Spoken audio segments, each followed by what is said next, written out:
छत्तीसगढ़ में विधानसभा और निकाय चुनावों में लगातार हार के बाद कांग्रेस प्रदेश अध्यक्ष के बदलाव को लेकर सियासी अटकलें तेज थीं।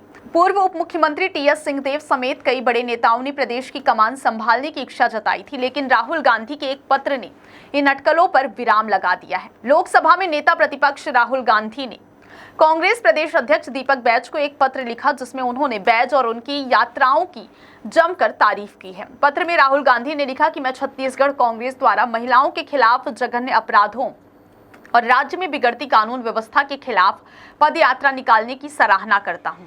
हमें न्याय के लिए लड़ना जारी रखना चाहिए और लोगों तक उम्मीद का संदेश पहुंचाना चाहिए। राहुल गांधी के इस पत्र के सियासी गलियारों में कई मायने निकाले जा रहे हैं। इसे दीपक बैज के शेष कार्यकाल के लिए हरी झंडी के रूप में देखा जा रहा है। यह पत्र गांधी परिवार के साथ बैज के मजबूत संबंधों को भी दर्शाता है। अब माना जा रहा है कि छत्तीसगढ़ कांग्रेस के नेतृत्व में कार्यकाल से पहले बदलाव की संभावनाएं लगभग समाप्त हो गई हैं। दरअसल दीपक बैज पर समय से पहले पद से हटाए जाने की चर्चा पूरे प्रदेश में चल रही थी, लेकिन इन अटकलों के बीच दीपक बैज संगठन स्तर पर अपनी जिम्मेदारियों और कार्यक्रमों को बखूबी निभाते रहे। उन्होंने बलौदाबाजार हिंसा, इंद्रावती नदी के संरक्षण, प्रदेश में बढ़ते अपराध और जवानों का हौसला बढ़ाने के लिए छत्तीसगढ़ में समय समय पर यात्राएं निकाली। उनकी ये यात्राएं न केवल प्रदेश में बल्कि राष्ट्रीय स्तर पर भी चर्चा का विषय बनी। राहुल गांधी के इस पत्र ने छत्तीसगढ़ कांग्रेस में नई हलचल पैदा कर दी। अब देखना यह होगा कि दीपक बैज के नेतृत्व में कांग्रेस पार्टी आगे किस तरह से अपनी रणनीति बनाती है। छत्तीसगढ़ में विधानसभा और निकाय चुनावों में लगातार हार के बाद कांग्रेस प्रदेश अध्यक्ष के बदलाव को लेकर सियासी अटकलें तेज थीं।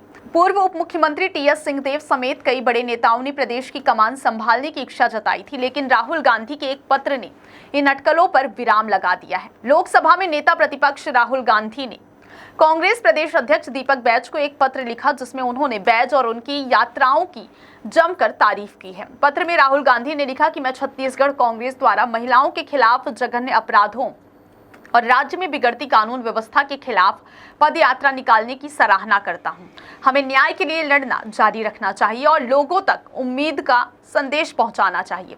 राहुल गांधी के इस पत्र के सियासी गलियारों में कई मायने निकाले जा रहे हैं। इसे दीपक बैज के शेष कार्यकाल के लिए हरी झंडी के रूप में देखा जा रहा है। यह पत्र गांधी परिवार के साथ बैज के मजबूत संबंधों को भी दर्शाता है। अब माना जा रहा है कि छत्तीसगढ़ कांग्रेस के नेतृत्व में कार्यकाल से पहले बदलाव की संभावनाएं लगभग समाप्त हो गई हैं।